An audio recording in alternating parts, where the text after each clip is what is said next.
Welcome back to the Beginning Band COVID Companion, Distance Learning for Band. This is video 2 of a 4-part series. You already learned how to assemble and disassemble your instrument. Now we will learn how to maintain the mechanics of the instrument and disinfect it. Then we will learn how to make beautiful sounds on just our mouthpiece. Lastly, we will perform our first notes.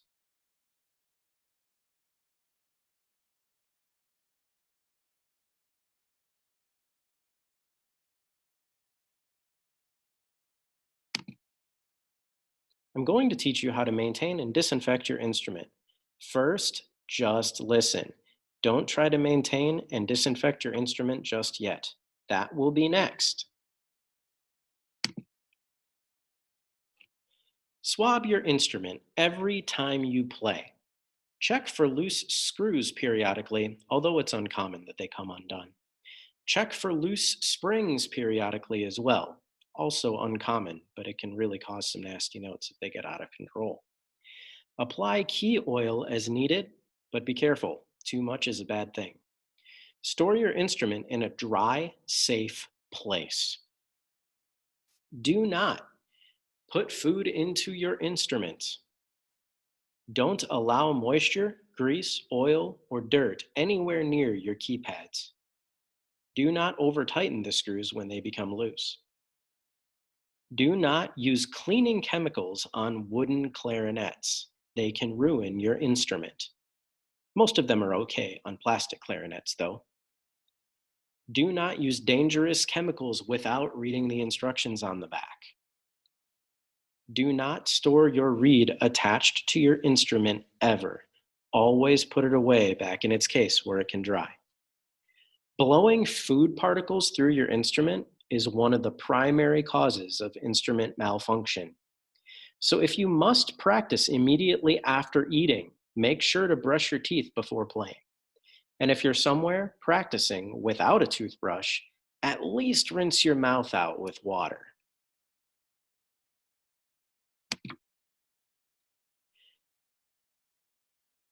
When you're swabbing the clarinet out with your swab cloth, insert the weighted tip into the bell. Let it fall all the way through the clarinet upside down, and then pull the swab through.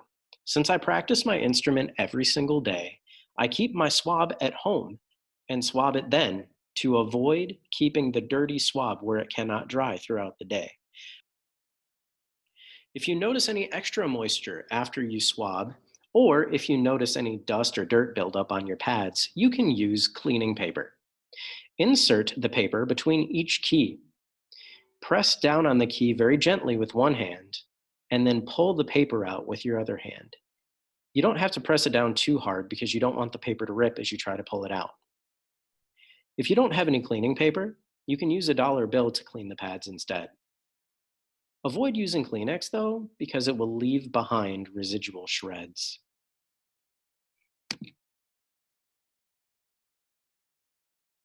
The first time that you grease your corks, you're going to have to use a lot of grease. The newer your clarinet is, the more frequently you're going to need to grease it. In the beginning, you probably want to grease it every single day.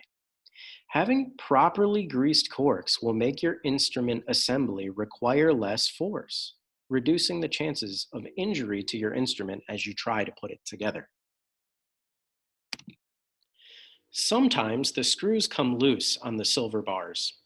Even though it's uncommon, it's wise to keep an eye on them because if they fall out, your instrument will fall apart. I must caution you, do not over tighten these screws. If you do, the keys on your clarinet will stop moving. If a screw is not over tightened and your keys still won't move smoothly, you might need to apply key oil. But be careful, one drop is enough. More can be harmful to your instrument.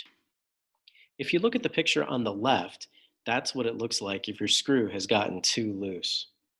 If you look at the picture on the right, that's what it looks like after the screw has already been corrected.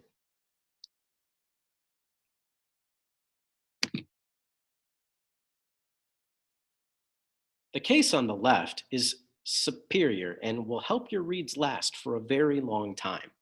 The case on the right is acceptable, especially in the beginning, but it is only a temporary solution. Using reeds on a rotation will help your reeds last longer. It will save you money in the long run. It will keep your reeds cleaner, safer, and less warped. It will also allow for a longer period of time for germs to die or deactivate on your reeds. So, what do I mean by using your reeds in a rotation? It's best to label your reeds as the day of the week, where Saturday and Sunday share the same reed. That way, you only play your Monday read on Mondays and your Tuesday read on Tuesdays. Trust me, it's the best way. When it's time for a performance, you get to choose your favorite read, but avoid performing on a brand new read that you've never played before. It takes a few hours of playing to break in any read, so using reads on a rotation means that you always have broken in reads as a backup plan.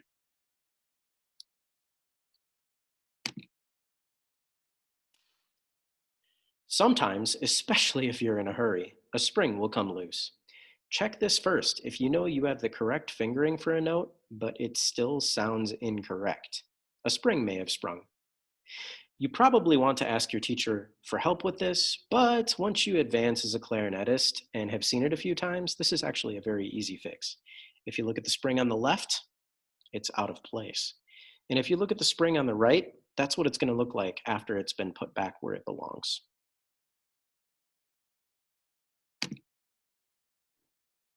If you have been sick or somebody near you has been sick, it's very likely that your clarinet has become infected too. The mouthpiece and reed are the most important to keep clean because they're the parts that touch your mouth. If you have a mouthpiece brush, you can clean the inside of your mouthpiece every time you play. But if you don't, a Q-tip will work just fine too. Do not try to play right after you have put dangerous chemicals on your mouthpiece either. Make sure to follow the directions on the chemicals to know how long you need to wait for it to be clean. You will want to clean any part of the instrument that you've touched with your hands too, which is fine if your clarinet is made out of plastic. However, wooden clarinets can be easily ruined by cleaning chemicals.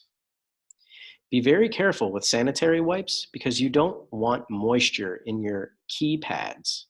Some chemicals, like rubbing alcohol, will do a good job of killing germs, but might weaken or remove the lacquer on your instrument. No matter what chemical you use, it is wise to wipe it down with a paper towel when you're done to avoid any residue buildup.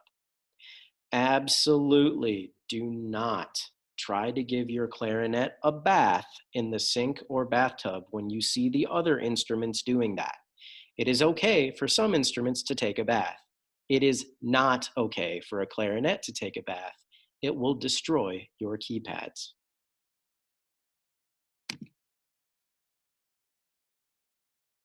Do not store your music book or your sheet music in your clarinet case.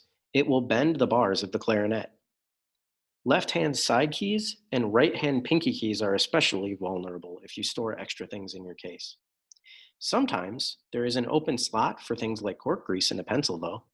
If you're really lucky, some clarinet cases have special storage compartment for music books, but otherwise you're just going to need to use a backpack.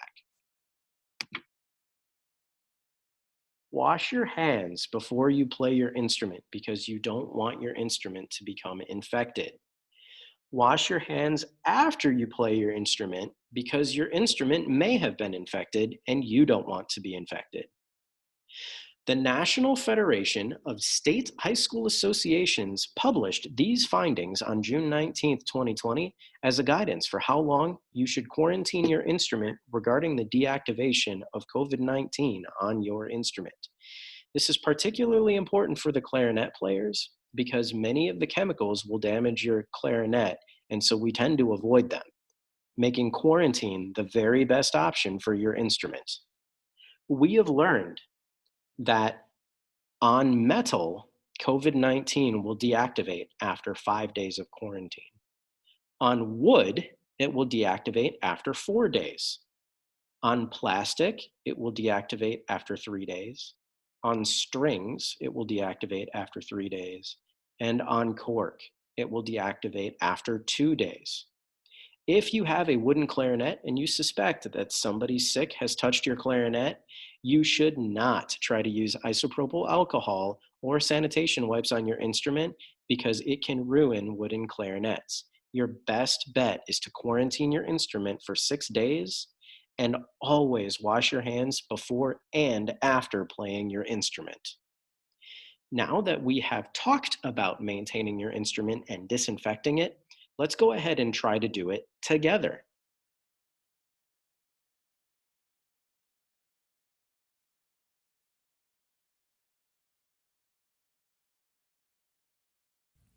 Now that we've talked about maintaining and disinfecting our clarinet, let's put it into practice. Let's say I've just finished practicing my clarinet and it's time to put it away. Now, of course, we want to be very careful in removing our reed, but we also need to swab our clarinet. Remember that we never swab the mouthpiece of the clarinet with the swab. The reason for this is that the clarinet mouthpiece is very fragile and we can't have it being cracked by the tip of the swab. Got my reed carefully put away. I'm setting my mouthpiece to the side just for a second. I'm going to take the weighted end of my swab and put it in the bell side. Again, if your clarinet teacher has you put it in the barrel side first, that's not wrong. They probably know what they're doing too, but I prefer to have less spit throughout my instrument, which is why I go bell side first. So I'm going to drop it in the bell first. I'm going to let the weight do its job, which is just let gravity bring it through that instrument. Now, this is where a lot of clarinet students will break their clarinet because they will grip the silver bars and keys of their instrument too tightly when they're pulling their swab through because the swab gets a little bit of resistance on the way down. Don't over grip and definitely grab it somewhere where there's a lot of black and not a lot of silver. Easy as that. One time, it's done. I store my swab outside of my clarinet case until it's dry, and that way when I use it again, it hasn't grown any mold. That would be gross. Next, I want to talk about cork grease. We mentioned it a lot before. Let me expose one of the corks so that you can see how this is done. It looks a lot like chapstick. It's not chapstick. Please don't put it on your lips. We'll get a little bit of cork grease out. Apply it all the way around your cork. Smear it around so that you have a nice even coating. And that way, when you go to put your instrument back together, it's much easier. Cork grease has saved a lot of clarinets from being broken. Another thing that we should talk about is the mouthpiece brush. Now, the mouthpiece has a huge impact on your tone. So if you have any gross buildup in there, gotta get it out. So we just scrub it.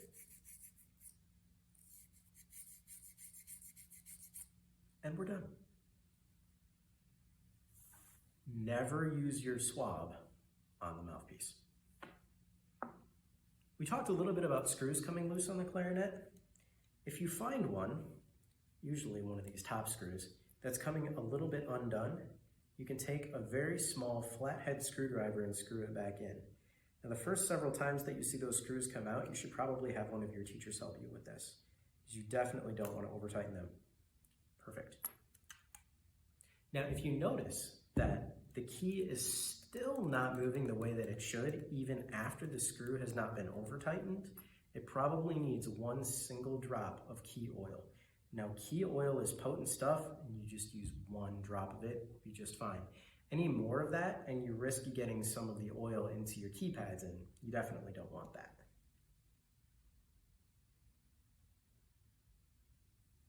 Much better. Speaking of keypads,